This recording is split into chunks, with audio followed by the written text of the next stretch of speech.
Alka Yagnik Instagram रे एक post share करी तांको समस्या विषय प्रकाश करिसेंती। से लिखिसेंती किछि सप्ताह पूर्व मु विमान ओह्लाइबा परे हठात मु किछि अनुभव कली जे मु सुनी पारु नाही।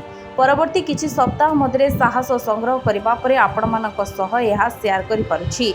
भाइराल आक्रमण हेतु मु स्नायु श्रवण शक्ति हराइछि। एने डाक्तर कहिसेंती बोली से कहिसेंती एही हठात समस्या मते चकित करिछि। जेहेतु मु वर्तमान एही रोग सह संघर्ष करुछि एणु मोर प्रशंसक एवं युव सहकर्मी को बहुत उच्च स्वर एवं हेडफोन संस्पर्श रे न आसिबा को परामर्श देउछि।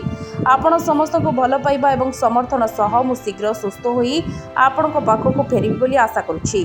सोनू निगम, इला अरुण एवं इंडस्ट्री रो अनेक बंधु तुरंत अलका पोस्ट उपरे प्रतिक्रिया प्रकाश करी तांको शीघ्र आरोग्य कामना करिसेंती। सोनू निगम एही मंतव्य लिखिसेंती मु अनुभव करुतली जे किछि भूल अछि, मु तुमको शीघ्र भेटिबी, भगवान को कृपारु तुमे शीघ्र सुस्थ हो। सेहीपरि इला कहिसेंती प्रिय अलका मु हा सुनी बहुत दुखित, मु तुमरो फोटो देखि प्रतिक्रिया प्रकाश कली किंतु तापरे मु तुमरो वार्ता पढ़िली एहा मोर हृदय भांगिछि किंतु आशीर्वाद एवं आजिर श्रेष्ठ डाक्तर मानक साहाय्य रे तुमे भल होइजिबो शीघ्र एवं आमे शीघ्र तुमरो मधुर स्वर सुनिबु।